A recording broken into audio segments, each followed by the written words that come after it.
माँ का मायका। दिव्या की शादी राघव के साथ हुई थी। दिव्या और राघव एक दूसरे के साथ बहुत खुशी खुशी रहा करते थे। दिव्या एक मध्यम वर्गीय परिवार की लड़की थी, लेकिन दिव्या की सास अनीता जी का मायका काफी पैसे वाला था और अनीता जी अपने पैसे वाले मायके की वजह से काफी घमंड भी किया करती थी। एक दिन सुबह के वक्त, मम्मी जी मैं सोच रही थी अपने मायके जाकर आ जाती हूँ, बहुत दिन हो गया है ना। हाँ मम्मी, पूरा 1 साल हो गया है दिव्या को अपने घर गए। कुछ दिन रहेगी तो उसका मन बदल जाएगा। हाँ हाँ, क्यों नहीं बेटा, आराम से अपने मायके जाकर आओ। अरे भाई, लड़कियों को अपने मायके जाना भी चाहिए, वो भी तो तुम्हारा घर है। जरूर जाओ बेटा। ठीक है दिव्या, मैं 2 दिन बाद की टिकट करवा लेता हूँ, तुम्हें छोड़कर आ जाऊंगा। अरे तुम्हें जाने की क्या जरूरत है बेटा, बहू खुद भी तो जा सकती है ना, ट्रेन में बैठकर ही तो जाना है। लेकिन मम्मी, अच्छा थोड़ी ना लगेगा, इतने दिनों बाद दिव्या अपने घर जाएगी, वो भी अकेले। अरे ठीक है ना बेटा, तुम क्यों अपनी छुट्टी खराब कर रहे हो बिना बात के। इन छुट्टियों को कभी इमरजेंसी के लिए बचा के रखो, काम आएंगी। और बहू का क्या है, 2 दिन मायके जाकर वापस आ जाएगी।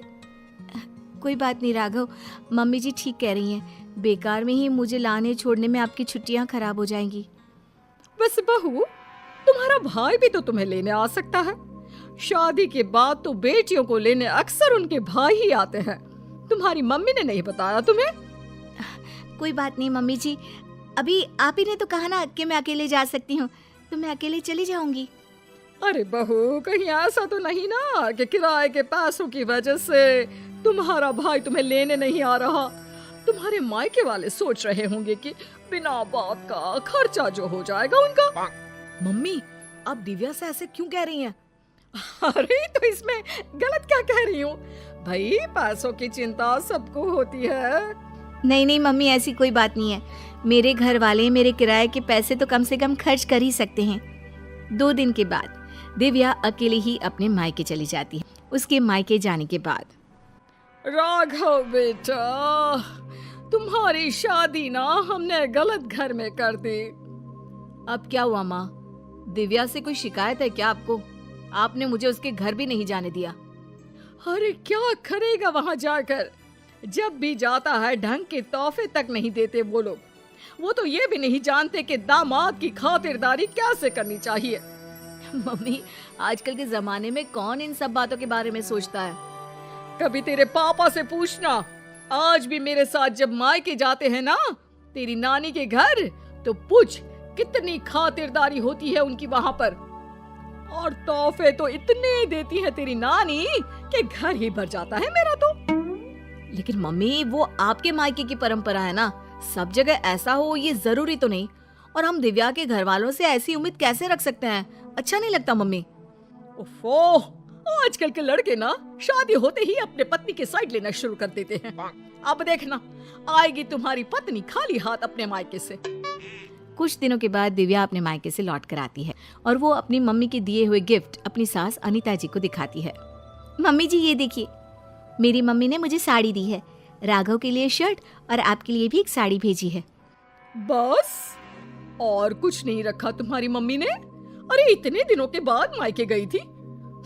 मुझे तो लगा भाई अपने मायके से ढेर सारी चीज मिलेगी तुम्हें।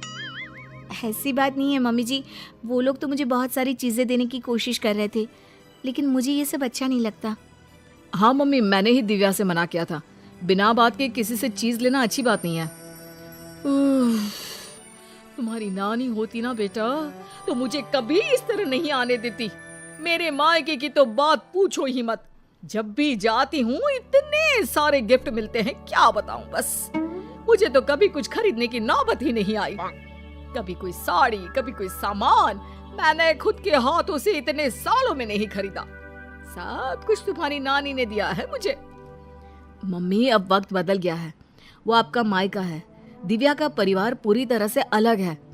हाँ मम्मी जी, और वैसे भी सबका परिवार एक जैसा नहीं होता ना, और मुझे मेरे परिवार से कोई शिकायत भी नहीं है। कुछ दिनों के बाद अनीता जी अपने मायके जाती है और जब वहाँ से लौट कर आती है तो बैग भर भर के गिफ्ट लेकर आती हैं। देखो बहू, इसे कहते हैं मायके से आना। अरे भाई, इतना सामान हो गया था कि क्या बताऊं। अरे वाह मम्मी जी, ये तो बहुत अच्छी बात है। आपको इतनी सारी चीजें मिली हैं। वही तो, और एक तुम्हारे मायके वाले हैं, ठीक से मिठाई भी नहीं भेज सकते बेटी के ससुराल वालों के लिए। मम्मी जी, आप ऐसा क्यों कह रही हैं?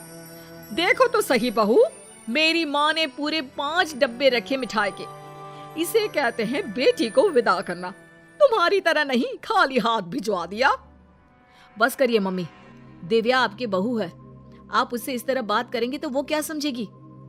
राघव के बार बार समझाने पर भी अनीता जी पर कोई असर नहीं होता और वो कभी भी दिव्या को उसके मायके के लिए भला बुरा सुनाती ही रहती है। एक बार अनीता जी की तबीयत बहुत खराब हो जाती है। मम्मी जी देखिए, आपको बिस्तर से उठने की कोई जरूरत नहीं है, आप आराम कीजिए। आपको जो भी चाहिएगा मैं लाकर दे दूंगी।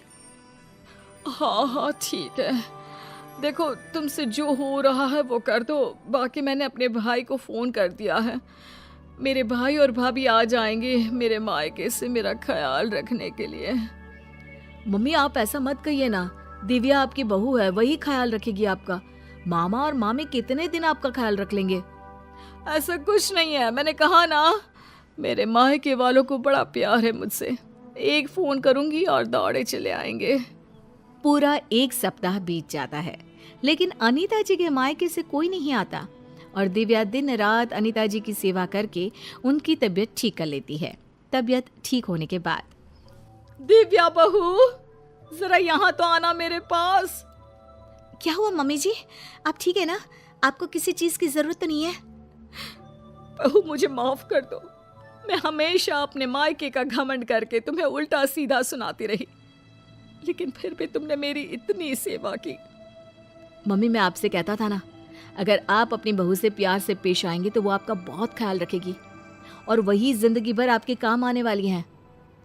लेकिन मैंने तो अपनी बहू को हमेशा ताने मारे और फिर भी उसने मेरा इतना ख्याल रखा। मुझे माफ कर दोगी ना दिव्या? अरे मम्मी जी ऐसा मत कहिए, आप हमेशा मेरे मायके वालों को भला बुरा कहती रहती थी, लेकिन एक बात बताऊं, सबके घर वाले ना अलग अलग होते हैं, सबका अपना अपना नेचर होता है, लेकिन इसका मतलब ये नहीं कि मेरे मायके वाले मुझे प्यार नहीं करते और इसका मतलब ये भी नहीं कि आप मुझे प्यार नहीं करती, है ना सच?